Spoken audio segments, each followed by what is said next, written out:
महानदी रे आसीपारे बन्या। छत्तीसगढ़ रे प्रबल वर्षा हेतु हीराकुदर जलस्तर धीरे धीरे बढ़िबारे लागिछि, जेउथिपाई हीराकुद डैम रो 28 गेट खोला जाई पानी निष्कासन करा जाउछि। एहार प्रभाव रे आसंता काली केन्द्रापड़ा एवं पुरी जिल्ला रे एक मध्यम धरणर बन्या होई पारे। संभाव्य बन्या परिस्थिति रे प्रभावित हेबाकु थिबा 6टी जिल्लार जिल्लापालंकु आगुआ प्रस्तुत रहिबा पई एसआरसी प्रदीप जेना निर्देश दैछन्ति। महानदी रे जलस्तर बढ़ुतिबारु हीराकुद ठारे 28 गेट खोला जाइछि।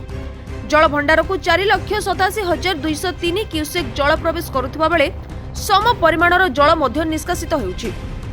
परिस्थितिर समीक्षा करी प्रशासन पक्षरु बालेश्वर, भद्रक, केन्द्रापड़ा, जाजपुर, कटक एवं पुरी जिल्ला रे अलर्ट जारी करा जाइछि एवं संभाव्य बन्या परिस्थिति को दृष्टि रे रखी 6टी जिल्ला रे 30टी टीम ओड्राफ, 12टी टीम NDRF एवं अग्निशम विभाग टीम मुतयन करा जिबा सहित व्यापक प्रस्तुति मध्य करा जाइछि।